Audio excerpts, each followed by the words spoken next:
Welcome to Success and Beauty Radio Show, where your dreams, your life, and your inspiration counts. Featuring your host, Charlotte Howard, award-winning hair artist, author, speaker, and beauty salon success mentor. Charlotte helps beauty salon professionals create an extraordinary career, business, and lifestyle using their God-given talents. Charlotte's guests will be sharing proven business, career, beauty, and lifestyle strategies to help you grow personally and professionally and put an end to your personal and professional struggles. And now, here's your host, Charlotte Howard.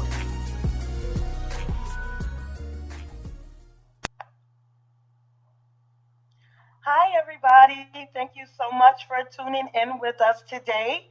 I am really excited to have my very special guest, Alan Blair, on the show with me today. Alan Blair is the author of Race to Win, The Missing Pieces. He is a successful writer and businessman who sought to become a winner in racing by applying business sense to his race program. During this quest, Alan became a nutritionist and a personal trainer to fill in the gaps for understanding a formula for total success. So everyone, without further ado, please welcome Alan Blair to the show. Hi, Charlotte. I'm glad to be on the show. Thank you, Alan, for taking time out of your busy schedule. Now, in reading your bio and learning about your background in riding and racing, you appear to have quite a bit of experience that is very diverse. You really love motorcycling, don't you? Yes, I do. It's kind of funny that when I was about 5 years old, I saw a motorcycle and I got real excited about it. And then when I went to school, I drew a picture of a motorcycle and it was very detailed. And the teacher sent it home and told my mother, "Your son is going to be an artist. Look at this motorcycle that he drew." What they didn't realize, though, was I couldn't even draw a fish, but I could draw a motorcycle in detail. So I could tell right then it was going to be the love of my life. Oh, wow. That's very interesting. So what led you to write this informative book, Race to Win? Well, I tell you, when I started racing, there just weren't a lot of resources for learning how to race and doing it safely. And you know, even though I knew a few racers, they weren't teachers, so they weren't very good at teaching me the things I needed to know. And I actually got hurt a couple of times and even tore up some motorcycles before I realized how to do some of these things. So I wrote the book so that I could help young riders understand what they needed to do to prepare and be ready to go to the racetrack and race without as much guesswork. Now, what's important to racers about the content of your book? Well, the important thing is that all the other books out there are just telling you how to go fast, and that's not the hard part, actually. A lot of guys can go fast on a motorcycle, but too many show up at the racetrack and think because they're pretty good at riding a motorcycle that they're going to become champions. So my book, subtitled The Missing Pieces, explains all the other elements in there, how to prepare, what you need to know about racing and your race club, how to choose the right motorcycle, how to get fit for racing, what to eat leading up to race weekends, and of course what to eat and drink on race weekends to keep you prepared for the heat and for the physical challenge that racing presents, how to find sponsors, how to pick the right safety equipment. I've got a great chapter on safety equipment. What you need to know about racing in bad weather. I've even got a chapter on faith and racing. So there's just a whole lot of great content that covers literally every other aspect of racing. Absolutely. Now, your book does include forms of use in organizing and also tracking a racer's efforts. Are these forms your design? Yes, they are. I custom designed these forms, and they're available on my website at racetowinbook.com. Anybody can download them, but it's good to have the book so that you know how to use the forms properly. And I did that because there were also what we call a log book, that you could go out and try to buy a book and make it a log book, for entering information that you learn at the races, because tracking your efforts and all of your aspects of your racing program gives you things to look back on, to figure out the right recipe at another race. For instance, tires are a very big deal to this kind of racing. And if you don't choose the right tires, you may not do as well. So I teach in there how to build a logbook with these forms, but how to log things like the type of tires that you used versus the weather and the track surface. And then it gives you something to go back to reference so that you can compare it to what you're doing now and hopefully get better and better about choosing your tires and your suspension and your other equipment. Absolutely. I had no idea it was so much involved, with racing.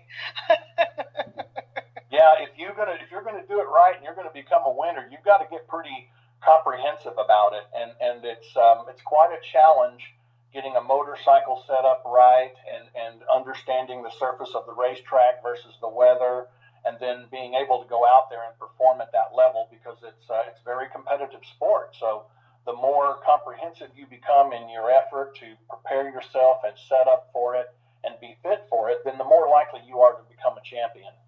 Oh, absolutely. Now, can you tell me how you came up with the theory of distractions and how it actually works?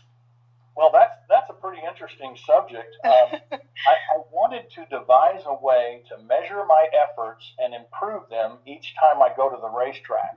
And that's one of the forms that I designed was to track that. So each time I would go on the racetrack, I would write notes on how I felt, how the bike performed, what the track surface was doing, and of course any deficiencies, because literally every aspect of racing is a distraction. How you feel, how your body feels when you're well into a race, how your bike is performing, how the weather's affecting you. So you might go out there one race and come in and say, wow, my arms got kind of shaky. So you would take a note on that and say, I need to work more on my upper body strength. And then you would give it a value. And that value is a value of how much of a distraction it is.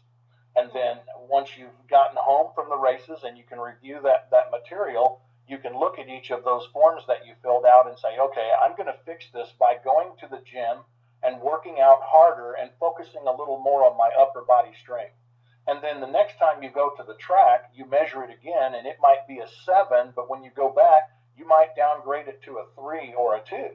And once you've done that with everything, and like I said, even how you feel, how the motorcycle's working, literally everything that comes into play, the more you reduce that score, the better you become at getting the job done. And literally in my last 3 years of racing, though I won almost every race I entered, I never had any accidents. And people wondered how in the world I could go out there and ride on the edge like that and never throw down the motorcycle and still win races. Well, it's because I was very comprehensive. I knew my limits. I was in good shape. I knew what to eat and drink. I knew how to set my motorcycle up, and I was always prepared. So the theory of distractions is really, really a good program that I devised, and it can help anybody do better at the racetrack.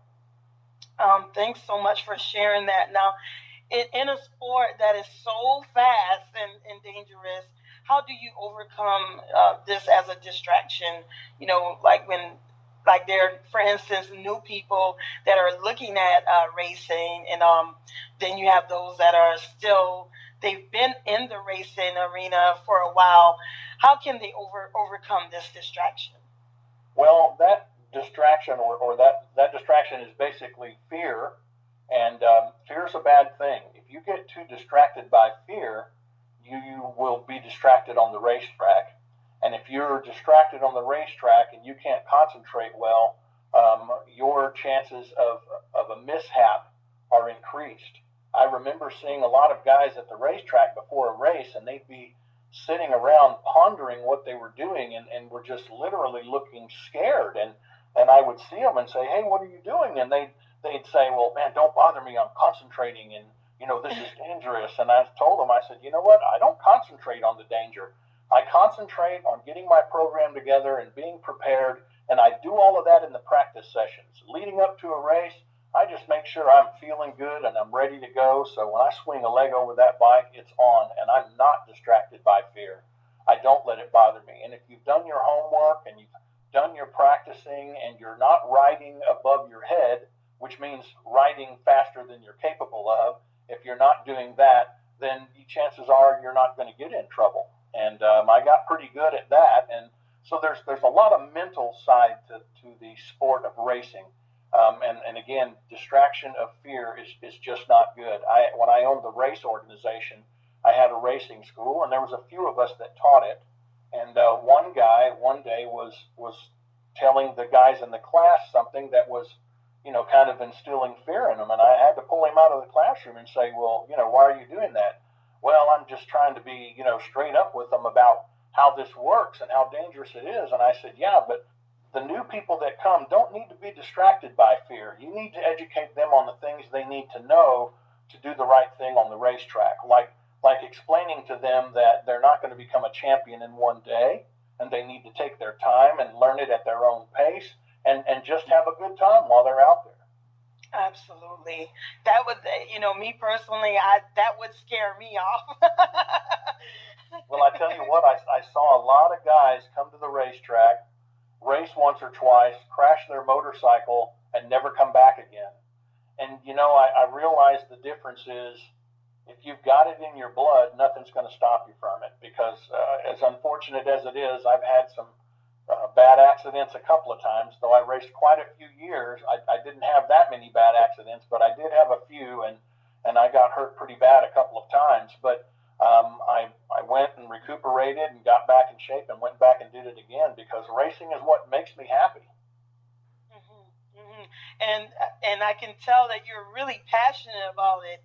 And how did you actually make the transition from racing to author to motor club owner and promoter? Well, that's an interesting question because I tell you what, I was still racing when I had the race club, and while I had the race club, of course, I'm managing a lot of people, somewhere between 70 and 90 people, depending on where we raced and what kind of event we were putting on. So I coordinated everyone and hired everyone, and I was the announcer, known as the mouth of the South, and I would literally go up there, be doing my announcing, and it was in a booth where I could oversee the track, and in the booth next to me was the safety crew who runs the safety, and I could hear what they were doing and see what they were doing, so I could, actually manage that while I was doing it. But when it came time for me to race, I would strap on my equipment right there in the booth and get on a little motorcycle and ride down to the pits, and I would have someone have my race bike ready and prepared for me to go, and I would hop on the bike, go out, win the race, ride the bike back into the pits, and go right back up the tower and get back to work. So it was a task, but I actually did win one of my championships while I was running a race club. But it's really good to know that stuff because in running a race club, I became familiar with every aspect of putting on a racing event, what everyone does, what their jobs are, how everything is addressed. And that was an important part of putting together this comprehensive book on racing so that the riders that read it also understand as much as they can about the race club, because there's a lot more to it than just showing up and racing. If you know how things are run and who's putting it together and what you need to do and how you need to act as a participant, you can make a difference in how safe the races are and how well things are run just by participating and understanding and abiding by the rules and things like that. So it was a good experience for me as a racer, but also as a writer, because it gave me all the insights I needed to write a very comprehensive book. Absolutely. Now, your book is comprised of about 30% health, fitness, and diet content. It's, very, very comprehensive. Why did you feel the need to go so in depth about these subjects in your book? Well, I'll tell you what, this sport, even though we're going fast, you don't get cooled down very well. We wear thick leather suits, and there's body armor underneath it, and the boots overlap the bottom of the suit, the gloves overlap the top. We put on a full-faced helmet, so it's very, very physical sport. You're an athlete when you're racing, but you're also doing it in the heat, and you're doing it inside of all of this gear. So how you prepare, what kind of shape you're in, what you eat and drink plays a huge role. And when I realized how important that was, I went out and started studying, and I became an American Council on Exercise certified personal trainer. And then I started going to school for nutrition and became a nutritionist so that I could be comprehensive in those aspects as well. And it helped me a whole lot. As a matter of fact, I raced until I was 47 years old, which was considered the old man in racing. And these younger guys used to pick on me quite a bit. I would show up at a race, for instance, in Louisiana, and when I got to the hotel, there was a nurse there with a wheelchair. And when I walked in and told them who I was checking into my room, they said, "Oh, Mr. Blair, we've got this nurse and this wheelchair for you because you're very, very old." So, or they would have what do you call it, the Maylocks waiting for me, or oh, that's so funny. Oh yeah, they used to just pull all kind of great stuff on me from when I'd show up to race to insinuate I was an old man. And when they pick on me, I just say, "Well, boys, can you say champion?" Because and you don't look old at all. They're just picking with you. I tell you, when I had the racing school, I would pack those guys in there, and the question always came up in some form or another, and that question was, how does an old guy like you come out here every weekend and just kick the crap out of us on the racetrack, but you're so much older than us? And the answer was, I'm looking around the room, and most of you guys are not even close to the shape I'm in, and I'll bet you I can out squat and out bench press. So if you think you're going to come here and take my races from me when you're not even in shape for them, you're dead wrong. So you guys better get to the gym and start preparing right. Absolutely. So what are some of the things that you would recommend, the racers to really begin eating, and some kind of regimen that you would recommend? Just share some tips with us. Well, I tell you what, it's important when you're a racer to eat the right things leading up to a race weekend so that you have the extra energy that you need, namely what we call carbo loading or carbohydrate loading. You eat a few more carbohydrates than usual leading up to a race weekend so that you stored some energy. And then when you get to the racetrack or for the weekend, everything you eat has to be pretty carefully calculated. For instance, you don't want to eat any greasy or fried food because that's what will make you sick when it gets hot out. You want to steer clear of dairy. You don't want to overdo the sugar. I see guys at the racetrack drinking a lot of sodas and stuff, and you'll never see me touch a soda at the racetrack. I drink water, and I drink G2 Gatorade, which is the low sugar model of Gatorade, because of course Gatorade is an electrolyte drink that replenishes the electrolytes you lose when you're out there doing a lot of sweating and getting really hot and tired racing. So there's a formula for knowing how much Gatorade to drink in comparison to water as well. So in the book, guys can find out everything they need to know for eating the right things leading up to the race weekend, then eating the right things on the race weekend. And can you share your website again for us? My website is racetowinbook.com. And okay. Coming up here in Austin, I'm in Austin, Texas, and coming up next month on the 11th, 12th, and 13th at the Circuit of the Americas racetrack is the MotoGP, which is the world champion level of racing. And my books will be sold there, and I'll be out there doing a book signing a couple different times over the weekend. Very exciting. I could imagine that event being packed out. It will. Well, racing, can really be expensive, for those that are starting out new, and for those who continue to make this career really work for them. Can you share a couple of your tips from your book about this, about the gear and all of that? You bet. There are most racers, and when I started, I did this. I got together with a couple other racers, and we would all get together and go together to the races, so we could share paying for the fuel and getting things ready. And that way we only had to take one toolbox instead of all of us taking a separate toolbox. And teaming up maybe with a couple of guys that are more experienced when you're a beginner, because they'll help you set your bike up and help you get ready. And so there are some ways to save money just by thinking the situation out pretty carefully and getting together with friends and going to the racetrack as a group. One of the things that I found advantageous is to make sure that I carefully understood how much gear I could take. And if I got to where there was going to be a little too much gear, for instance, the tires that I would be using for the weekend, I would have the tire company just ship the tires to my hotel where I was staying, or to the racetrack, and I would pick them up when I get there.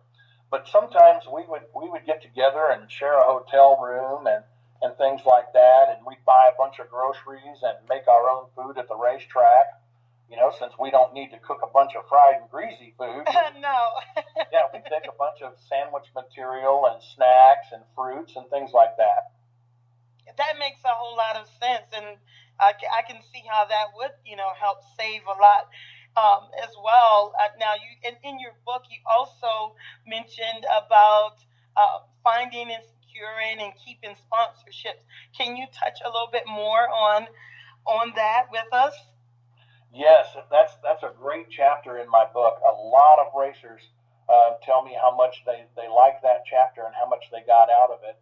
And really, all it is a very comprehensive look at how you carry yourself at the racetrack. For one, if you are polite and helpful, and you don't use bad language, and you basically carry yourself as a professional at the racetrack. And because you never know who a sponsor could be. And one of the things I really loved about racing is we're like one big happy family. To this day, when I go to the racetrack, it's like a family reunion for me, because I see all these guys that I've raced with in the past, and now most of them have kids that race, and I watch those kids grow up at the racetrack when they were younger, and so there's a whole lot to be said for relationships, and we help each other out a lot. I have had competition come over and help me when my motorcycle was breaking, and I was going to go out on the racetrack and try to take the win, from him. At one race, I had a pretty rare motorcycle, and he was the only other guy at the racetrack that had the same bike, and I had a fuel pump go out. But his name was Sam, and Sam came over, offered a fuel pump, and brought his mechanic over to help me fix it, so that I could go on the racetrack and compete against him. So, but as far as sponsorship's concerned, it's a lot about that. And like I said, you never know who the sponsors could be. At one race, a guy I invited out to the racetrack came, and he enjoyed it so much and liked what I was doing that he offered to pay for my race bike for the next season. And, wow. And see, so that just goes to show you don't know who your next sponsors are going to be. So always carry yourself professionally and be a good person and help other racers and keep your race area clean and organized, and just show that you're prepared and that you're always ready to compete. There's a lot in that chapter also about how to send letters out to sponsors and invite them to the races and give them updates at each race. And there's some really good tips in there for novice racers, because a lot of guys think that if you're a novice, you can't get sponsors. But if you know how to impress them, and you know how to prove, that you'll report to them and things like that, then you can get sponsors even as a novice. And all of that's explained in the sponsorship chapter. Wow, definitely. They definitely need to grab your book, because I know there are other books out there, but I'm 100% positive that they don't go in depth like your book does. And one of the things that I'm really happy about with the book is that the book can be used in a school environment for kids to read and do reports on. And, needless to say, the male students love it. I've had people and friends read the book that never raced before or cared too much about it, and they'd call me and tell me the book was so exciting and so complete in its content that it made them want to go out and get a bike and race it, you know. And then recently I found out I went to a school called San Antonio Academy, a military school in San Antonio, and I got chosen to have a big display put up in Alumni Hall that would have a picture of me and a short story about my life and where I'd been and what I'd done. And I noticed when they sent me the pictures that all the other guys in Alumni Hall are all pictures of guys in uniforms and business suits. But the woman who put my display together decided that the big picture above my display would be a picture of me racing. And when I asked her about that, she said, "Well, Alan, we're trying to inspire young men here. How inspired do they get by seeing a bunch of old guys in uniforms and business suits?" Yeah, she said that picture and that life story of mine is a big hit up there at the military school, and I'm going to go next month and talk to the students and stuff. Oh, that'll be really great. And I know that, by you going, it's like, they get excited, because you're there. It's like, oh my God, it's him. And it's our duty as adults, as Americans, as good people, it's our duty to influence the youth of America properly. And I like my books because they're self-help books, and they help people become better at something. And to know that I've inspired some younger people makes me really happy. Absolutely. But when I saw the title of your book, it really made me like really step back, and I was like, what is this deja vu? Because we on Monday we're going to be releasing the missing piece in business, where myself and other women have collaborated from all over the world on helping women in business just really get from the challenges that they are facing right now with struggling, with starting their own business. So when I saw the missing piece, at the end of your book title, I thought, oh my gosh.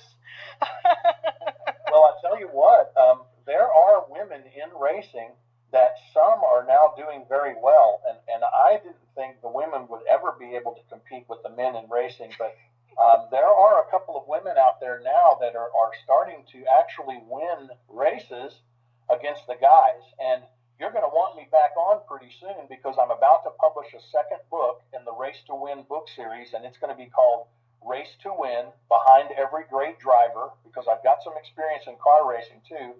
And I got together with a female race car driver that races a Porsche, and she helped me write the book. And I have special chapters in there for women to talk about women's accomplishments in racing and how to approach racing as a woman. And when you look and you really start doing some research, there's some very, very successful women in racing. Mm-hmm. And I mean, I have not heard of a racing book coming out with women and with that collaboration like you're talking about. Yeah, and I'm excited. I'm really excited about that because I really get a great feeling when I see women at the racetrack. I've heard of guys that are racers that don't like it. They don't like seeing them there. They don't want to be shown up by a woman. And you know the way I feel about it? If a woman shows me up at the racetrack, that's awesome. I am proud of her. I love to see a woman. I do. I love to see women excel at racing. I love it. And I'll get behind them. And you know what? Some of those female racers that are winning, they've read my book. I was at one of the races and I was walking down the pit area, and this gal was sitting out front of her motorhome, and she had my book, and she looked intense. She was reading it. Wow, that is amazing. That is really amazing. I love to see women accomplishing things, especially in racing, because so many people and so many guys think that the sport is just for men, but it's not. And in car racing, there's a lot of women who are world champions in racing. So it gives women a little bit higher goal to shoot for, Can you, you just touched on, the importance of, your book and how, you have women, now reading it also. Can you also just share more about who, other people that can benefit. You mentioned the kids and all of that. Can you share more about that? Yes, as a matter of fact, I had some hands-on experience with how racing can benefit our youth because I had a young son when I was racing, and I bought him a motorcycle, and after work on some evenings and on the weekends, we would ride together because he had a little motorcycle that looked just like my big one. And I would teach him how to work on it. I taught him about the safety equipment and taught him how to ride properly, which is very important. That they get brought up the right way so that they don't get injured or hurt. And I taught him all the little aspects of it, and then I allowed him to go to the racetrack with me on race weekends sometimes, and that was, we would take Fridays off so that I could leave on a Thursday night. So he got to miss a day of school, but the only way I allowed that was that his grades were up at school. So he worked harder at school to make sure he got to go to the races with Dad. He also, I used that motorcycle as a tool. If his grades weren't good, I would suspend him from riding the motorcycle, and boy, he'd shape up real quick because he didn't like not being able to ride his motorcycle. But one of the things that a lot of parents miss about racing and what it does for our youth is that parents are scared when they hear their kids mention motorcycles. Now, when I was 5 and I saw that first motorcycle, my mother at first said, well, if I have anything to say about it, you won't have a motorcycle as long as you're living in my house. But she changed her mind soon because she loved me so much, she wanted me to be happy. So she got me a motorcycle when I was young, and I was brought up the right way, riding them and learning over the years and kind of growing in the sport. But I've seen people whose parents would not allow them to have motorcycles when they were kids. And when they grew up and turned 18 and left home, they would go out and buy the biggest, fastest motorcycle they could get and would get hurt or killed on it. And that's because they didn't start out young on a smaller motorcycle and learn the right way. So there's a lot there for our youth. And another thing is, when you take them to the racetrack, you can teach them things about racing. My son, it ends up now at 31 years old, my son is a master mechanic working for an oil company, and he makes really good money.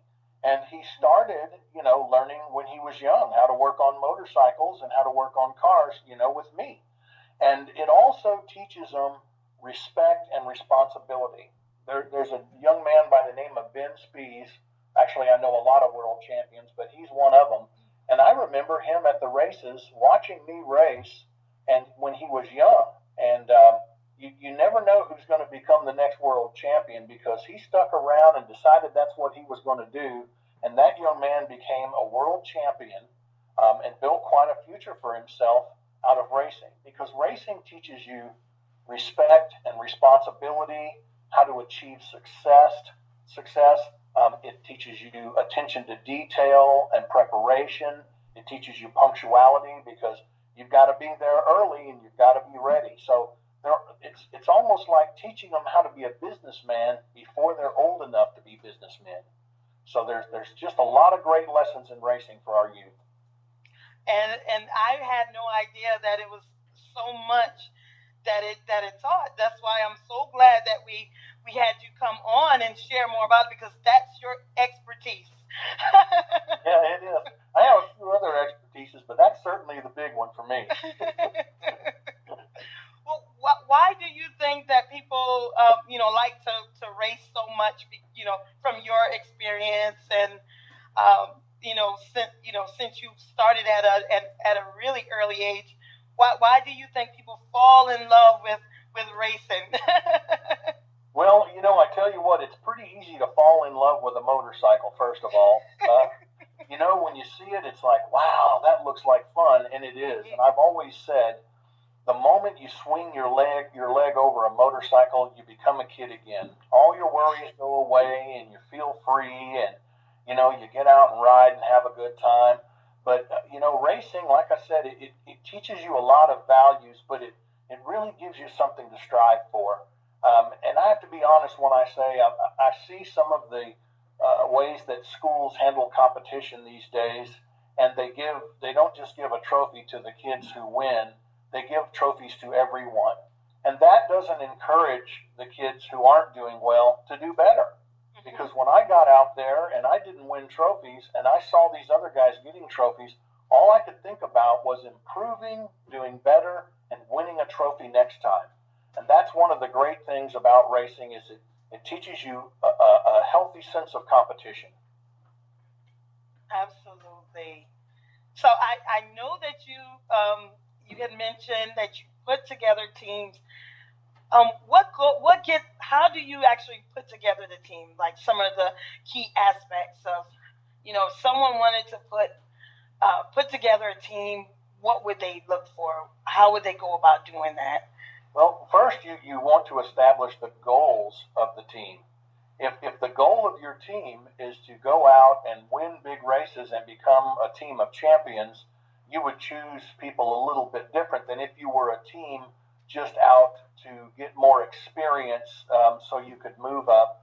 Though I've known guys who put together a team of youth, of kids, and concentrated on teaching kids how to race. So it kind of depends on those goals. But you also want to carefully pick the riders on your team because you have to work together.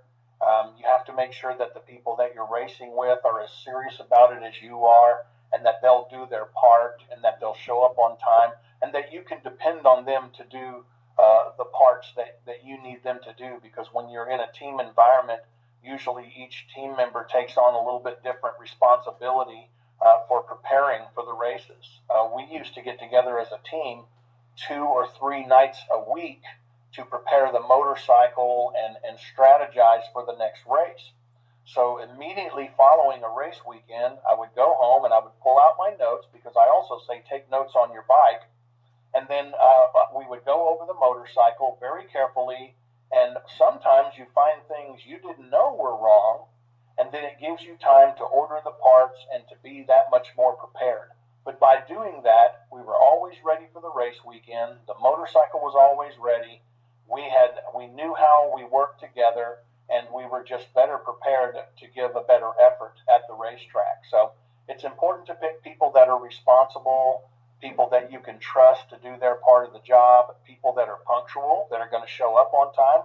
I've seen guys that come a race weekend, we're waiting for a guy so that we can get on the racetrack and practice because he's got something we need. So there's a whole lot of different things to consider there. Absolutely. Well, if someone wanted to work with you personally, one-on-one, to pick your brain, how can they work with you one-on-one, Alan? Well, what they probably want to do is go to my website at racetowinbook.com, shoot me an email through there, and let me know what they're looking to do. Are they looking to improve their race program? Are they a beginner? Or do they have some fitness goals they're not quite meeting? Or maybe they have a problem with their program and they're not sure what it is. They're just not getting into winner's circle.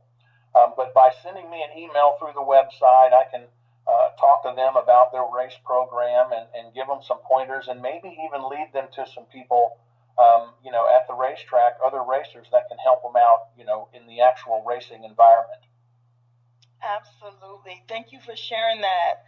Now, also, I wanted to ask, who are some of your favorite racers?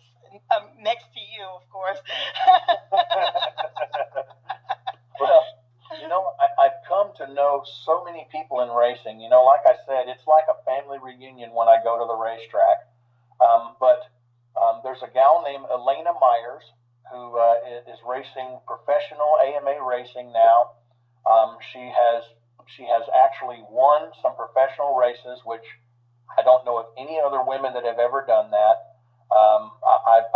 I really look up to her for her accomplishments in racing. Again, like I said, when I see a woman get out there and compete with the men and do well, I have to smile about it, because I love to see a woman go to the next level in her career, whether it's racing or something else. So there is Elena Myers, who I really look up to for her efforts in racing and the great job she's done.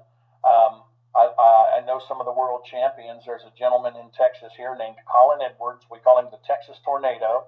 I actually have known Colin and his father since Colin was a small kid, and we were racing dirt bikes. I would go to the racetrack, and him and his father were there, and he was racing dirt bikes as a young kid, and he worked his way up, through racing to become a world champion. Wow. Super guy. He actually has a camp out here in Texas, and he has parents bring their kids out. I mean, experienced racers come out, and they come out to the Texas Tornado Boot Camp, here in Texas, and they learn a lot about riding, and it's a really good time. So there's a lot of good resources like that to get started. So I really look up to Colin Edwards for that. Ben Spies, he's the young man I told you about who I used to see as a small kid at the racetrack, and he became a world champion. So I certainly look up to him. And there's a gentleman in Florida who I met in Florida who I've already been coaching. His name is Paul Blake. I look up to Paul because Paul is he's a very, very good person. He's a godly man. He looks up to me for my racing prowess, but I look up to him because he's just a really good sport, and he wants to learn racing, and he wants to help others in racing too. So there are quite a few people though that I really look up to in racing, and like I said, I see a lot of them when I go to the racetrack, but that's just a few of them. Oh, absolutely. I know you come in contact with so many people on a regular basis with all the stuff that you do. I mean, it's just amazing. Now, I know you mentioned earlier about one of the events that you have that's coming up. Do you have any other additional events or seminars that you'd like to share with us today? Well, that event I was talking about, like I said, is a world-class event. Everyone who likes motorcycles would like to see this. It's in Austin, Texas at the Circuit of the Americas. And like I said, it's a great venue for me to go to sign books because I usually sell a very large amount of books at the racetrack. But since I live in the Texas area, and it's the area I'm from originally, I go to races around the area, and I coach guys there and sell my books there. And these races are held by the Central Motorcycle Road Racing Association, or the CMRA. People can look up CMRARacing.com website and can learn how to get started with them, or at least where the race events are. And they're held in different places. There's a racetrack up in Dallas. There's one in College Station. Now there's one near Houston, and there's one in southern Louisiana. So there's quite a few racetracks around here where there's great events, but that's the best thing is just to go to the CMRA Racing website and look at the schedule there and see where the races are. And it's a lot of fun because when you watch racing on TV, everybody's so smooth, it just doesn't look like it's all that fast. But boy, when you go there and you're standing trackside and you see these guys go by at 180, 190 miles per hour,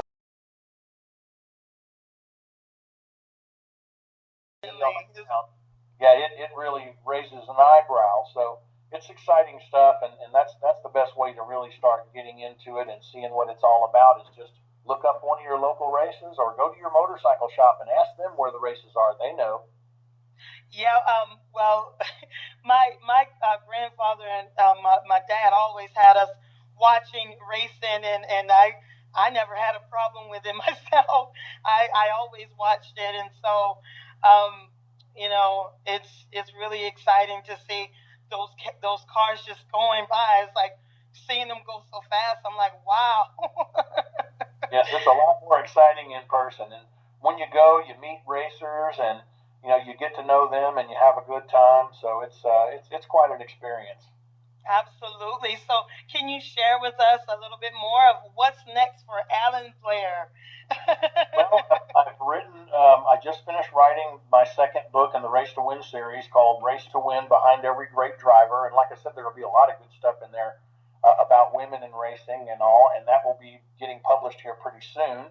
I'm working on another book now called 8 Steps to Health and Vitality, and I've remained a very serious study of nutrition and natural medicine and things like that. So I'm I'm working on that book, and I've got some doctors behind me on writing that book. My publisher's excited about that because when he found out what I knew about all this, he said, "Boy, if you write a book like that, you'll sell millions of copies." So I'll be excited to turn that one out too. And like I said, I'm a network consultant, a network engineer here in the Austin area, working for the Texas Department of Transportation, and I enjoy doing that work. But I have a patent that I wrote on a new personal safety system that's like nothing else out there.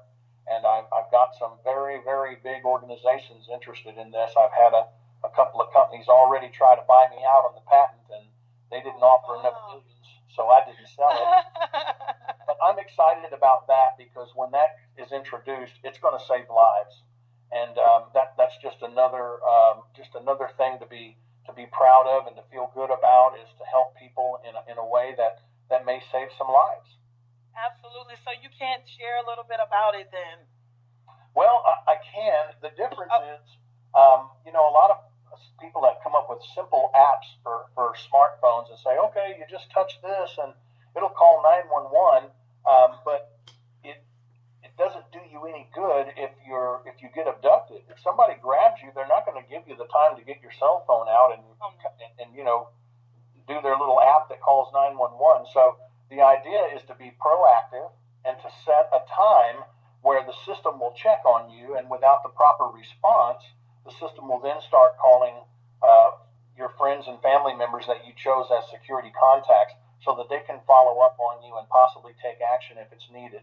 I watched a lot of stories on television over the years of women who disappeared, and I found ways to mitigate those disappearances just by putting together a system that allows a person to leave an information trail that will help investigators or family members to find them should something happen. If you have a daughter going away to college and she's using our system, the chances are she's not going to get lost between school and home on that 1,000-mile trek or whatever it is, because we've got a neat little feature called GPS tag that allows her to just touch a button once when she's getting off the freeway for food or fuel to kind of mark where she is and what time she was there. And that's only a little part of it. It does a whole lot of other things, but the idea is the information is not stored on the device. Everything that's entered leaves the device instantly to be stored safely online, and then it has a follow-up mechanism. So it's very unique in its concept, and we're really excited about it. I've got a whole team assembled working on it right now, and we're going to be ready to introduce that soon. And like I said, it'll be exciting to save some lives and to have come up with a system that will give people a tool to use to make their life safer. Oh, absolutely. I would want to learn more about it myself, so I will definitely want to have you come back on, and also I will keep in touch with you because I think that's a much, much needed tool because there's so much going on, like you mentioned. And everyone can learn a little bit more about it at projectsafety.com. That's what I call it, Project Safety, because that's what it is. It's a project to make life safer. So exciting stuff, and I'll be happy to come back on the show and talk more about that. And I'd love to come back on and tell the listeners a little more about women in racing too. It's exciting. Yes. Turning out a racing book that includes the ladies who have done so well in it and the ones that hope to do well in it. Oh, absolutely. Can you share again your websites and how people can connect with you as well? All of us connecting with you, Alan. Yeah, the website for the book is racetowinbook.com, and when the other book comes out, I'll add that book to the website as well. And if they want to learn more about Project Safety, they can just go to projectsafety.com. When do you probably expect your next book to be being released? I just had the conversation a couple of days ago with my publisher, and he'll be able to put a timeline on that pretty soon. But I'm guessing that by summer we'll have that book out and available. Oh, absolutely. I will look out for that. Alan, do you have any last words you want to share with our listeners and of course, myself today? Well, I'll share this. The book is a lot of fun. There are some lessons to be learned there for adults and youth. And it really puts a great perspective on racing when it comes to success in anything we do, because organization, preparation, and understanding all the elements of what you're trying to succeed in is what helps you succeed. So that's why I wrote the book. It seems to be doing well for a lot of folks, and I'm excited about it. So pick up the book and read it, and go to the races and see what these guys got going on out there. It's a lot of fun. Absolutely. Well, Alan, thank you so much for, again, coming on today's show, and I look forward to having you on again in the future. Thank you, Charlotte. I've had a good time, and I look forward to coming back on again. Oh, absolutely. Everyone, thanks again for tuning in with us. Be sure to check out our website at www.themissingpieceinbusiness.com. We will keep you all updated with our next upcoming book, which will be released March 17th, and that's next Monday. So please do look out for more emails and broadcasts, and we look forward to connecting with you all again next Tuesday at 7 p.m. Eastern Time. Take care. Are you interested in appearing on Success and Beauty Radio Show? Do you have breaking news? Charlotte wants to hear from you. You can contact her at www.thehairartistassociation.org. We will see you next week, same day and time.